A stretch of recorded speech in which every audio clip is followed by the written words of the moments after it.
distillation acide sulfurique, donc elle est entre 31 et 38%, et je vais la rendre à 95%. Là c'est de la flotte, notre condenseur, c'est une distillation simple, thermomètre, là, je suis à 110 degrés, en haut, et en dessous, on ne voit pas, donc pour l'instant voilà, j'enlève toute l'eau qu'il y a dedans, pour la rendre quasiment pure, sachant que c'est impossible de la rendre pure, il y aura toujours de l'humidité dans l'air, dans quoi que ce soit, donc on sera à 95%. J'ai mis un petit bulleur pour pas respirer les vapeurs d'acide parce que c'est très mauvais. Là j'ai mis de l'eau dedans, ça fait des petites bulles, quand ça monte un tout petit peu en pression c'est normal, ça évite de respirer. Là j'ai pas mis de pince à chat ici, c'est par sécurité, ou cas où que ça devrait monter trop en pression ou qu'il y aurait quoi que ce soit, c'est ça qui dégagerait et j'aurais pas de projection sur moi ou quoi que ce soit, quoi. Faut faire attention. Pendant ce temps là je distille aussi, j'ai l'unité pétrochimie en route. Donc voilà pour cette journée.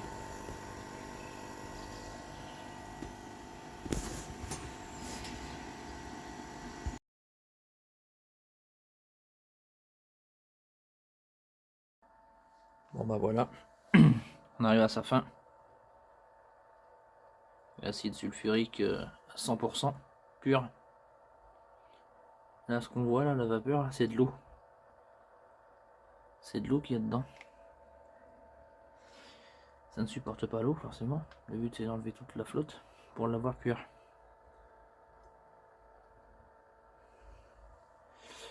Là mon thermomètre va jusqu'à 300. Je sais pas si on va voir sur le téléphone.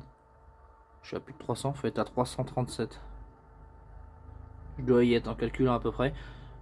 J'en ai commandé un autre, j'ai commandé un autre système pour pouvoir mettre après cette sonde, la sonde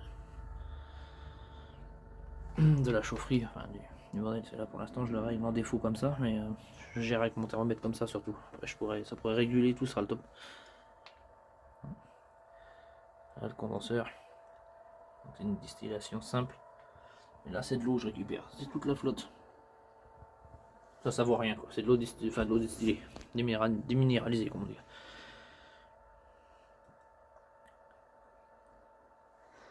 Donc ça y est, hein, je vais arrêter le processus. Et l'acide là elle est à 100%. Mais sachant quand je vais ouvrir pour la récupérer, quand ce sera refroidi, il faut à peu près 2h30 pour qu'il se refroidisse, quand même. Et quand je vais la récupérer, elle sera qu'à 98% en fait. Parce que le taux d'humidité dans l'air fera qu'elle soit à 98%. On peut pas l'avoir à 100%, il faudrait qu'elle soit sous vide. C'est juste pas possible. Alors, voilà.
Bon, donc celle-là,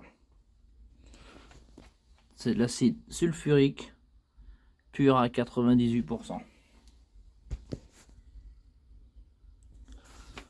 Donc le but c'est d'en avoir 1 litre Croyez-moi que c'est très long. Faut être patient. Mais ça vaut la chandelle. Ça, c'est du 70%. Ah, il a été pollué, il y avait des saletés. J'ai rajouté un peu d'eau dedans. Et en rajoutant de l'eau, forcément, le flacon dessous est très chaud. Ça fait une réaction. Oui, parce qu'en chimie, comment dire, on peut rajouter de l'eau dans de l'acide, mais on ne peut jamais rajouter de l'acide dans de l'eau. C'est explosif. Faire gaffe. Enfin, voilà, donc on va faire le test du mouchoir. Donc là, il n'y a rien là-dedans. Hein. Je vais prendre celle-là. Une petite goutte de celle-là. Enfin, c'est une grosse goutte. Pas chipoter, mais une petite goutte de celle-là. Et je la mets sur mon mouchoir. Donc là, on est à 70%. Voilà. Ça fonctionne bien le test du mouchoir en général.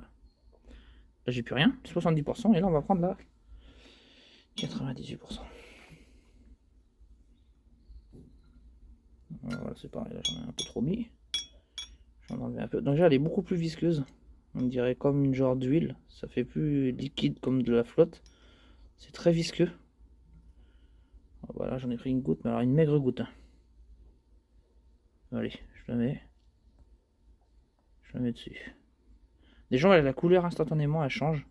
C'est hallucinant.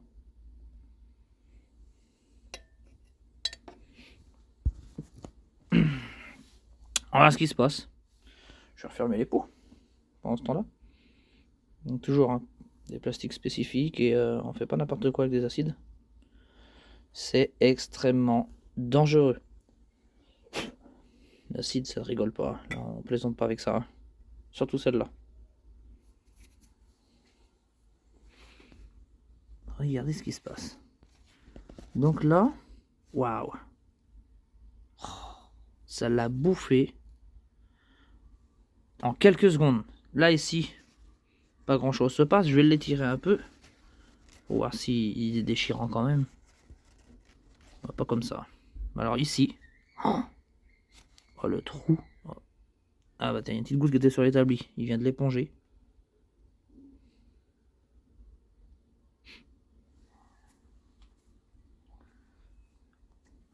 Ouais, et bien c'est ouf. Donc pour info, cet acide-là va me servir pour faire de l'acide nitrique le plus pur possible. Donc c'est pour ça que je suis exigeant sur la qualité de mon acide. Oh là là, regardez. Oh. Putain. Hallucinant, non? Même mon bois il commence à noircir. Alors, je vais vite l'essuyer. Mais donc là, je peux vous dire que quand il y a ça, on sait qu'elle est. J'ai pas besoin de bandelette ou quoi que ce soit. On sait qu'elle est très pure. De toute façon, je l'ai montée à 337 degrés. Là, elle est pure de chez pure. Elle est jaune. Elle a une couleur jaune comme ça. Je ne sais pas pourquoi. C'est sûrement parce qu'il y a du soufre hein, dans l'acide sulfurique. Donc c'est sûrement le soufre qui fait ça. Je l'ai monté à la température qu'il faut. Pas plus, pas moins. Exactement la bonne température. Je l'ai même monté à 330 degrés. Même pas 337. Mais bon, c'est très bien. Pas jouer, pas chipoter sur 7 degrés. Mais normalement, en chimie, on chipote sur le moindre degré, moins de taux d'humidité, moindre truc. Et donc là, voilà. Donc il faut savoir que cet acide-là, chauffé à 20 degrés avec peroxyde d'hydrogène, ça fait ce qu'on appelle un mélange piranha. Le mélange piranha, c'est l'acide le plus puissant au monde. Donc avec un acide comme ça, on peut dissoudre tout. C'est-à-dire tu mets dedans du peroxyde d'oxygène, tu fous ton doigt, t'as plus de doigt instantanément quasiment quoi. Ça, il est bouffé quoi, c'est fini. Tu bouffes tout. Même l'inox, tout. Même l'inox 316L. 316L. Ça le bouffe. Donc voilà. Pour moi, le but, c'est pas de faire ça. Hein, parce que déjà, d'une, il n'y a pas d'intérêt de faire ça. Et puis, en plus, le processus et le temps que ça met pour la rendre pure, je vous garantis que t'engages pas une goutte, quoi. Enfin, si, là. C'est pour vous montrer. Ah là, je mets pas les doigts. Et là encore, elle est très pure. Si je la mélange un petit peu avec de l'eau, c'est encore plus violent, ça bouffe encore plus vite. Bah ouais. Plus un acide va être pur, des fois moins il va bouffer les objets. Ça dépend sur quoi en fait qui réagit. Si je le mets sur de l'acide, il ne se passera pas grand chose. Si je mets de l'eau, je mets de l'oxygène dedans, il se passera quelque chose. Donc voilà pour la petite explication.